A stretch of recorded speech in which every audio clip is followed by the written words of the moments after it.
I've been working in Chechnya for the last 13 years, and I know all too well what's hiding behind these shiny facades.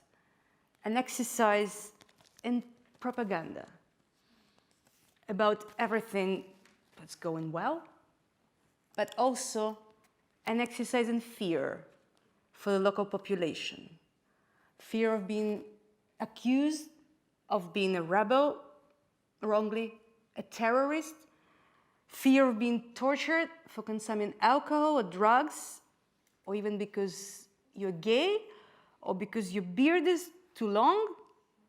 I have heard so many accounts over years that this fear has also gotten under my own skin. And this fear is a very powerful weapon of this man, Ramzan Kadyrov, a local strongman.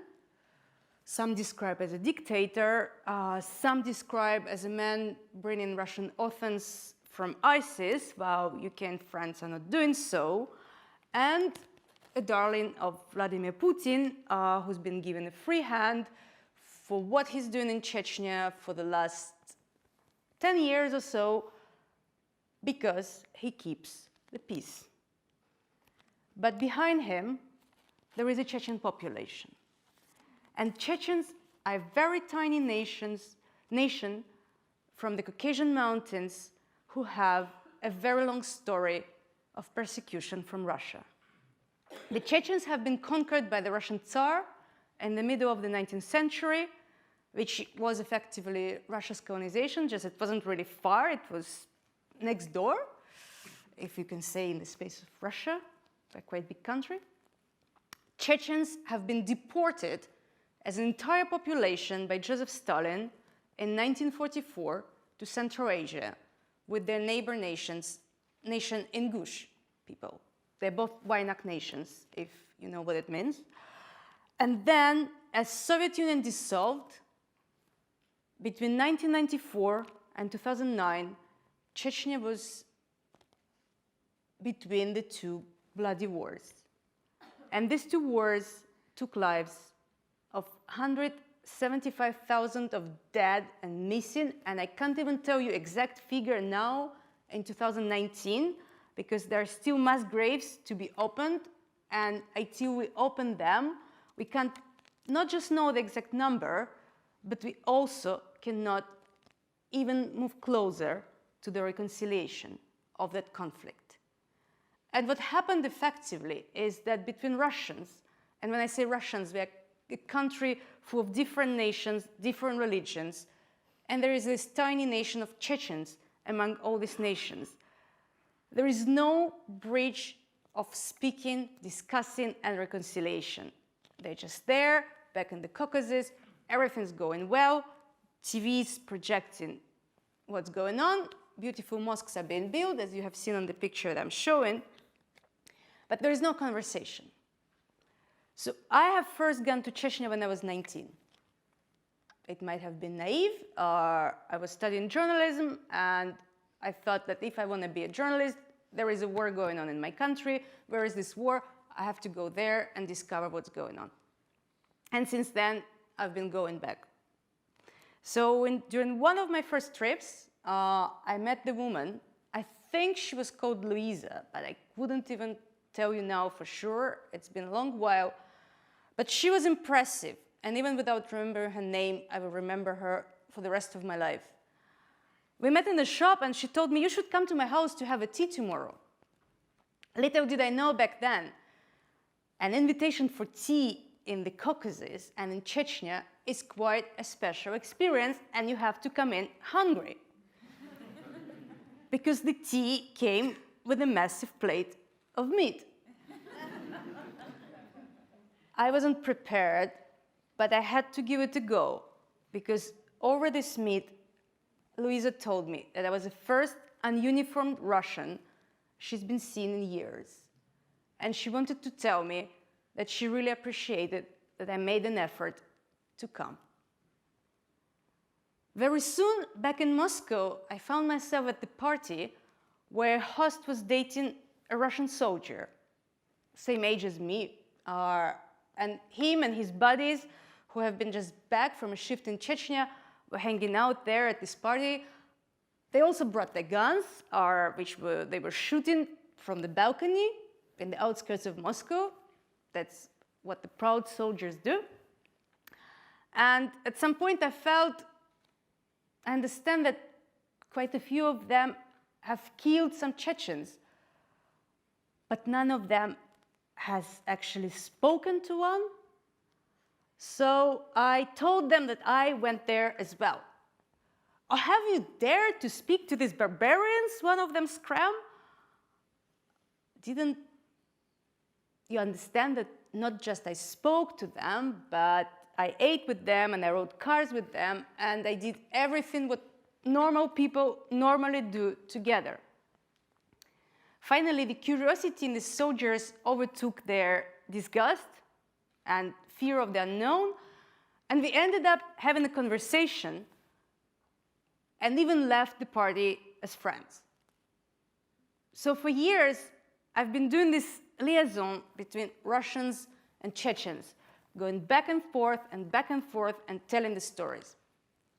And I felt that every time something little changed. But I could not have possibly spoken to every Russian and every Chechen. So in 2009, I teamed up with two other photographers, Maria Morena and Oksana Yushko, with an art curator, Anna Shpakova, with a composer from Spain, José Bautista, and a coder and new media developer from France, Geraldo Lubavitch. And in 2014, together, we launched Grozny 9 Cities, a web documentary that we have decided to put online for free in 3 languages, in Russian, in English, and in French. And unfortunately, we couldn't have translated it into Chechen, but we would love to do so one day. Why did we put it out there for free? Because internet in Russia is one of the free spaces where you can still create these bridges of reconciliation, understanding, and a dialogue, and where information can be accessed.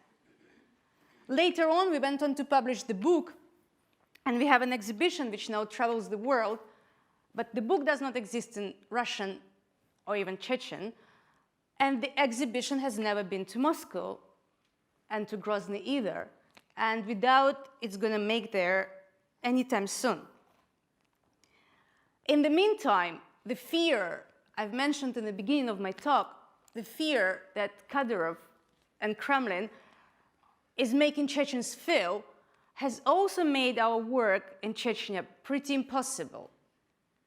We have learned to assume a certain risk that we take ourselves as an authors, but there are people that we visit, the people that we photograph, the people that we film, the people that share the stories, and we can't put their lives in danger. So instead, I tried to follow the Chechen immigration to Europe. I met the survivors of the gay purge in Berlin. I have tried every possible way to keep telling the story, but from outside.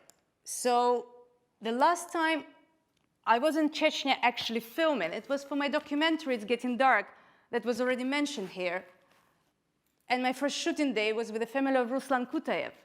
Ruslan is a Chechen activist and a historian, and he dared to hold an unauthorized historical conference in the Grozny's main library. He was accused of selling drugs, spent 4 years in jail. He's already out, but this is him during his trial. So through these stories that I'm putting after in the other projects, I believe that Chechnya will stay with me for the rest of my life. And I'm working on a film now. I'm not going to tell you about this man. That's why I anonymized him. But his story is even more impressive. And it's another story of persecution. It's a story of survival. And he's been introduced to me by a Chechen friend of mine.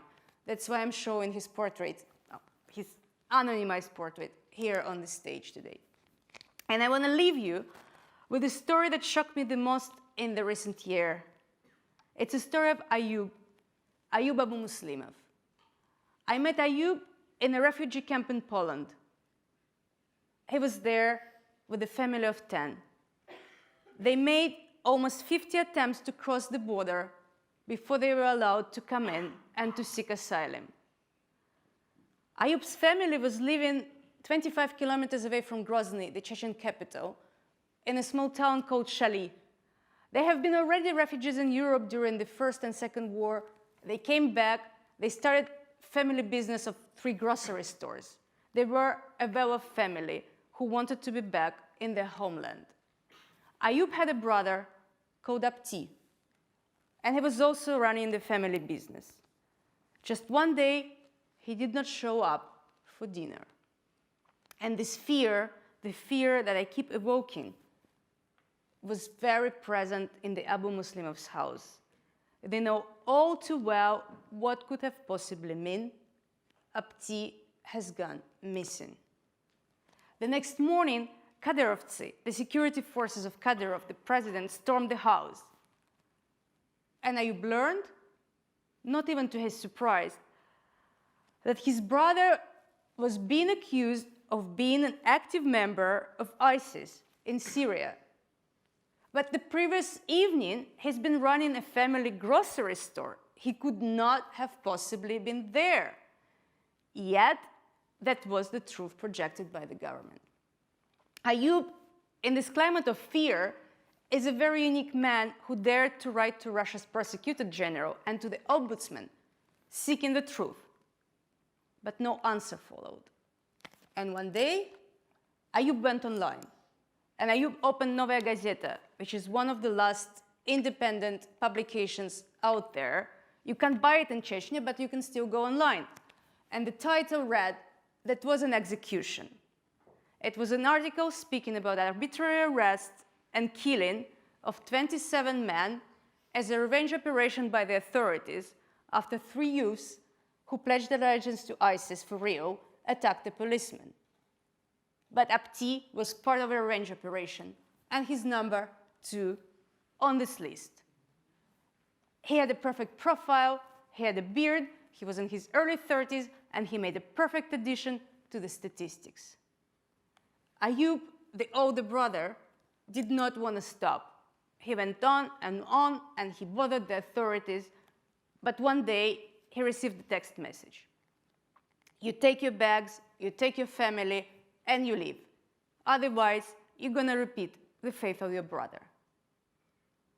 It's a very painful step for a Chechen, proud Caucasian man to take, but he had 10 living family members to protect. This is how we met in Poland.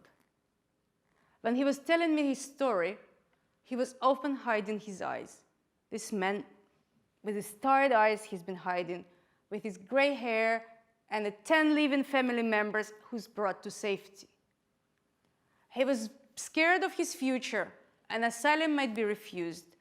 There are Kadyrov's agents all over Europe, and I realized, even though I was on assignment for a Finnish newspaper, and I had to bring a picture with me, that his story is known, but not his face. I hesitated for a long time. Shall I take his picture anonymously against a white backdrop, impossible to ever identify? But then I abandoned the idea.